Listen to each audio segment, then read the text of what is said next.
Hello students, welcome to learn with Adeeba YouTube channel.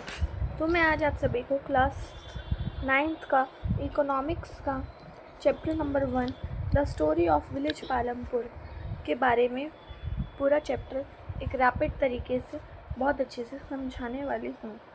ठीक है, तो आइए इस वीडियो को शुरू करते हैं। Overview of Palampur. पालमपुर का ओवरव्यू क्या है?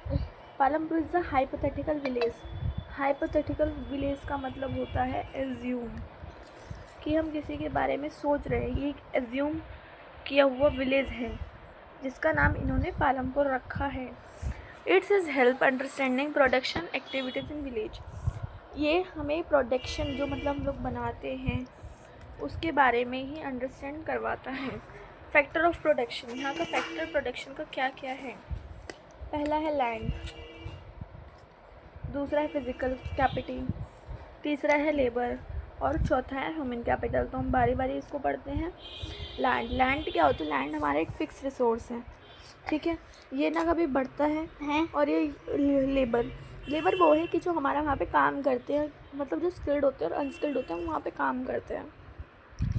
फिजिकल कैपिटल फिजिकल कैपिटल दो प्रकार की होती है, फिक्स कैपिटल और वर्किंग कैपिटल। फिक्स कैपिटल से टूल्स, मशीन, बिल्डिंग, और वर्किंग कैपिटल मतलब सीड्स एंड फर्टिलाइज़र, और ह्यूमन कैपिटल मतलब उसकी एजुकेशन, उसकी नॉलेज, उसकी स्किल, जो उस पीपल की स्किल है, ठीक है। तो फैक्टर ऑफ प्रोडक्शन का मतलब यही है कि हमें क्या क्या चीज़ें चाहिए होंगी और वो किस प्रकार काम करेंगी।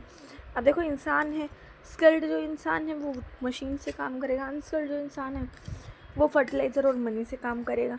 उसके लिए उन्हें ह्यूमन कैपिटल भी चाहिए होगी। तो मतलब फैक्टर प्रोडक्शन मतलब क्या क्या चीज़ें चाहिए होंगी एक चीज़ को बनाने के लिए, ठीक है। अगला है हमारा फार्मिंग। पालमपुर की फार्मिंग कैसे होती है? वहाँ पे मल्टीपल क्रॉपिंग होती है। ग्रोइंग, एक ईयर में बहुत सारी वन क्रॉप एक ही ईयर में बहुत सारी क्रॉप उगा देते हैं, जैसे खारिफ, रबी और जैद। खारिफ क्रॉप होगी जौ और बाजरा, रबी क्रॉप होगी वीट मतलब होता है आटा, और जैद मतलब वेजिटेबल, ठीक है। और वहाँ पे क्या होता है? मॉडर्न फार्मिंग होती है, जैसे कि उसका मेथड होता है। अब वहाँ पे हमें ये दिखाया जाएगा, क्वेश्चन जो हमसे पूछा जाता है कि मेथड ऑफ मॉडर्न फार्मिंग की मेथड आपको बताने होते हैं आपके पेपर में। ये 5 नंबर का बहुत ज़्यादा मोस्ट इम्पॉर्टेंट क्वेश्चन है। यूज़ ऑफ HYY सीड, क्या करना होता है? यूज़, हमें जो वहाँ पे मेथड होता है हमारा वो होता है कि हम HYY सीड यूज़ करें, केमिकल फर्टिलाइज़र यूज़ करें, पेस्टिसाइड्स यूज़ करें, और इरिगेशन के लिए जैसे हम ट्यूबवेल्स यूज़ करें, ठीक है। अब इसमें हमें ये बताया जाएगा वहाँ पे कि हमारी ग्रीन रेवोल्यूशन क्या क्या है। ग्रीन रेवोल्यूशन जैसे कि जो हमारी स्टार्ट हुई थी 1960 में, ठीक है। ये हमारा मॉडर्न जो प्रोडक्शन है उसको इंक्रीज करने का एक मेथड है। जैसे कि बेनिफिट उसका क्या हुआ? हायर यील्ड, बहुत सारे मतलब अच्छे से पौधे उगने लगे। और प्रॉब्लम क्या क्या होने लगी? प्रॉब्लम हमारी सॉइल पोल्यूशन और वाटर पोल्यूशन प्रॉब्लम होने लगी, ठीक है। अगला है हमारा लैंड डिस्ट्रीब्यूशन। अब लैंड डिस्ट्रीब्यूशन कैसे क्या हुआ? जो लार्ज फार्मर थे, मतलब जो बड़े फार्मर थे, उनको बहुत प्रॉफिट हुआ और उनको बहुत सारी उनके पास लैंड थी, मतलब जगह थी। जो हमारे स्मॉल फार्मर थे उनके पास कम जगह थी और स्ट्रगल करना पड़ा और उनका प्रॉफिट भी कम हुआ। अब वहाँ पे सोर्स ऑफ इरिगेशन क्या था? सोर्स ऑफ इरिगेशन हमारा ये ट्यूबवेल था, जो वहाँ का उनका मेन सोर्स था। नॉन फार्म एक्टिविटी, अब वहाँ का नॉन फार्म एक्टिविटी जो क्या क्या थी? अब जैसे apart of farming, dairy, small scale manufacturing, shopkeeping, ठीक है, और ट्रांसपोर्ट सर्विस, ये वहाँ की नॉन फार्मिंग एक्टिविटीज़ थी पालमपुर की। उसके बाद वहाँ का सोर्स ऑफ क्रेडिट क्या था? सोर्स ऑफ क्रेडिट ये था कि जो लार्ज फार्मर थे वो बैंक से लोन ले लेते थे, और जो स्मॉल फार्मर थे उन्हें मनी लेंडर और उन्हें हाई इंटरेस्ट भी भरना पड़ता था। अब एग्ज़ाम पॉइंट ऑफ व्यू से कि हमारा इसमें लैंड फिक्स फैक्टर था, मल्टीपल क्रॉपिंग हो सकती थी, हम मॉडर्न फार्मिंग थी, मोर कैपिटल के लिए नीड थी, और नॉन फार्म एक्टिविटी सपोर्ट करती थी यहाँ की इनकम को, ठीक है। अब हमारा ये कंक्लूज़न देख लेते हैं हम। कंक्लूज़न क्या क्या है, देखो।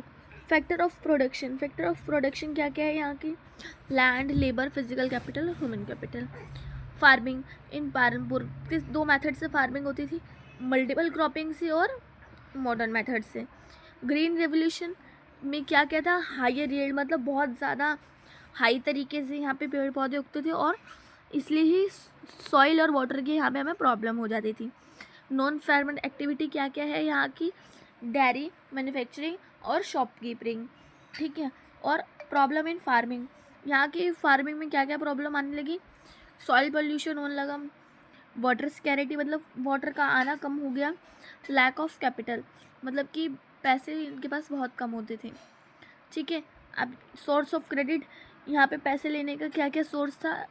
देखो, जो बड़े लोग थे जो वो तो बैंक लोन ले सकते थे, और जो हमारे मतलब जो स्मॉल फार्मर थे वो बैंक लोन नहीं ले सकते थे, उन्हें ज़्यादातर वहाँ पे बैंक लोन मिलता ही नहीं था।